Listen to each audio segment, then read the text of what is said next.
On किया आपने? बड़े ध्यान से सुनिएगा। दो तरह की कलीसिया है, एक है साधारण और दूसरी है असाधारण। इन दोनों में अंतर क्या है? एक कलीसिया कहती है हम प्रभु के लिए जिएंगे, दूसरी कलीसिया कहती है हम खुद के लिए जिएंगे। जो साधारण कलीसिया है उसको किसी की चिंता नहीं है, जो असाधारण कलीसिया है उसको प्रभु की चिंता है। और ऐसी कलीसिया भारत में बहुत है, ऐसी कलीसिया विदेश में बहुत है, जो पिकनिक जाती है, एंजॉय करती है, उसको किसी चीज की चिंता नहीं है। कम ऑन सुनो। ऐसी कलीसिया जो साधारण है, उनके पास पास्टर भी है, बाइबल भी है, आराधना भी है, चर्च भी है, साउंड भी है, इक्विपमेंट भी है, अच्छे आराधना की टीम है, अच्छे प्रचारकों की टीम है, लेकिन उसके बावजूद भी नाम क्या है? साधारण। संडे को अनाउंसमेंट होता है, आज बच्चों का पिकनिक है, महिलाओं का मीटिंग है, शाम को 3 दिन की कन्वेंशन है, अगले हफ्ते हम बाहर जा रहे हैं घूमने के लिए, ये अनाउंसमेंट होता है। जो साधारण कलीसिया से हटकर असाधारण में आती है, वो कहती है अगले हफ्ता उपवास प्रार्थना है, अगले हफ्ते हम लोग घुटनों में प्रार्थना करेंगे भारत के लिए, आइए हम जवानों को तैयार करें मिशनरी बनाकर भेजने के लिए। वो दिन कहां गए? Thank you brother. वो दिन कहां गए? आजकल क्या चल रहा है? एंजॉय करते हैं। उस वक्त में क्या था? कोई पढ़ सकता है प्लीज? कोई पढ़ सकता है प्रेरितों की किताब उसका 14:22, प्रेरितों की किताब 14:22, क्योंकि वो लड़का रिकॉर्ड कर रहा है। यहाँ जितने लोग मुझे देखने वाले हैं, हो सकता है कि आप भारत से हैं, पाकिस्तान से हैं, श्रीलंका, एक मिनट, हो सकता है भारत से हैं, पाकिस्तान से हैं, श्रीलंका से, नेपाल से हैं, जितने भी हिंदी भाषा समझते हैं। मैं यहाँ पर महाराष्ट्र के गांव में हूँ जिसका नाम है नवे गांव, गोंदिया के और नागपुर के आसपास में पड़ता है।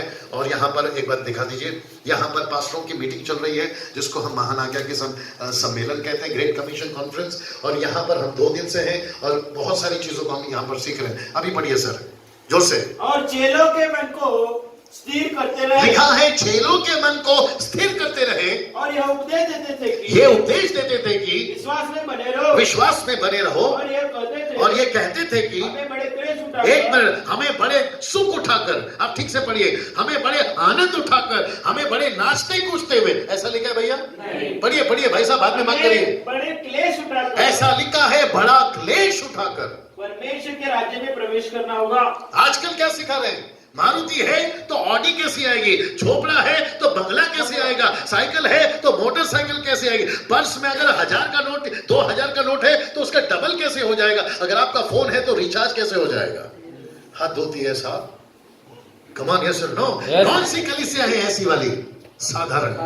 कौन सी कलीसिया जो टाइम पास कर रही है? साधारण। कौन सी कलीसिया जो उपवास के साथ में बैठती है? असाधारण। अगला चित्र बड़े ध्यान से देखिएगा। और ये YouTube पे वीडियो बनाकर मैं पैसे नहीं कमाता हूं, आपको शायद समझ में आ गया होगा।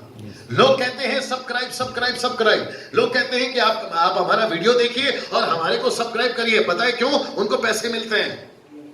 मैं डंके की चोट पे बोल रहा हूं, मुझे YouTube वाला कोई पैसा नहीं देता है। मेरे एक भी व्हाट्सएप मैसेज में, मेरे एक भी वीडियो क्लिप में आपको नहीं मिलेगा कि मुझे सब्सक्राइब करो। मैं सिर्फ उनको यह कहता हूं कि तुमको अगर सब्सक्राइब करना है वो इसलिए करो क्योंकि मेरा अगला संदेश तुमको मिले। मुझे पैसे नहीं मिलते। अगर ये जरा सा भी झूठ है, मुझे अभी कुछ यहां हो जाए। और ये बात समझ में?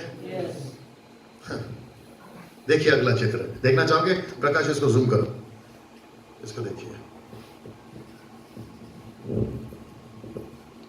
ये है आपका भारत, 132 करोड़ 65,72,000। ये है आपका भारत। कम से कम 19,100, कितना? 19,100 पिन कोड है। ये है आपका भारत। कम से कम 7 लाख गांव हैं। आगे बोल दीजिए, ये है आपका भारत। यहां पर 4000 से भी ज्यादा जनजातियां हैं। ये है आपका भारत। यहां पर ऐसे बहुत सारी कल्चर हैं। ये है आपका भारत। 75% हिंदू हैं, 15% मुस्लिम है, ये है हमारा भारत। और ये है आपका 3% ईसाई, ये है हमारा भारत। मेरा एक प्रश्न है, पूछ सकता हूं? लिखा है क्या हम भारत के किसी एक गांव को गोद लेकर वहां सेवा नहीं कर सकते? कितने गांव हैं? 7 लाख। सर अगर मैं सही हूं तो साथ दीजिएगा। और यहां वालों सुनिए, तुम जो मुंबई से हो, तुम जो पुणे से हो, तुम जो नागपुर से हो, कोल्हापुर, शोलापुर, तुम जो पूरे 29 राज्य से हो, गुजरात से हो, राजस्थान से हो, मैं तुम सबसे बात करना चाहता हूँ। उनसे बात करना चाहता हूँ जो आराधना करता है, उनसे बात करना चाहता है जो म्यूजिक बजाता है, उनसे बात करना चाहता है जो टेलीविजन पर आता है, उनसे बात करना चाहता हूँ जो चर्च में प्रचार करता है, उन हर ईसाई से बात करना चाहता हूँ जिनकी गिनती 3% में आती है, बॉटल वाले नहीं, बाइबल वाले। आप मेरे साथ में?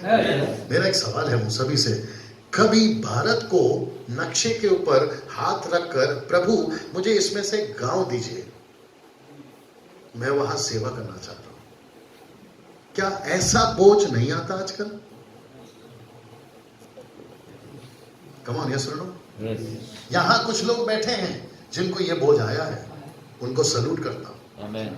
लेकिन बात हो रही है सबकी, क्योंकि लंगड़ा घोड़ा तब नहीं है जब उसका एक पैर टूट गया, लंगड़ा घोड़ा तब भी है जब उसके 3 पैर अच्छे हैं। आप समझ गए होंगे। आप यहां से अच्छा कर रहे हैं, आपको सलूट है, लेकिन बात हो रही है पूरे भारत की और विश्व की। कैसा लग रहा है सर? मैं यहां के जवानों से पूछना चाहता हूं और यहां के जवान लड़कियों से पूछना चाहता हूं, एक बार देखो प्रकाश, आपको बोझ क्यों नहीं आता भारत के लिए?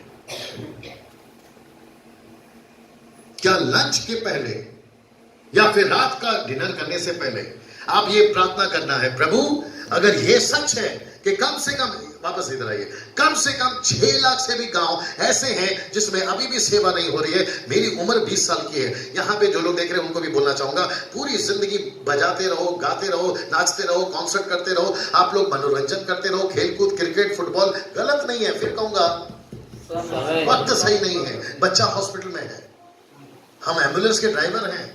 मेरा उन लोगों से कहना है और आप लोगों से कहना है, आप लोग गांव को गोद लेकर प्रभु मुझे गांव का बोझ दीजिए। वो राजस्थान हो सकता है, वो पाकिस्तान, क्या कहते हैं उसको, नेपाल हो, क्या है तुम्हारा, नॉर्थ हो सकता है, जहां पे सिक्किम सब है, नागालैंड है, एनसी हिल्स है, ये हो सकता है। आप इसको जानते हैं, उसका नाम है जॉन एलन चाओ। पिछले साल नवंबर का महीना 15 तारीख, जानते हैं आप, पिछले साल यानी 2018 नवंबर का महीना 15 तारीख, जानते हैं आप? ठीक है, मैं बताता हूं। वो अमेरिका से एक 26 साल का जवान लड़का था, भैया पहले सुन लीजिए, 26 साल का लड़का था वो, और उसने अपने चर्च के पास्टर से, मां से, सबसे कहा मैं भारत जा रहा हूं। कहां से आया वो?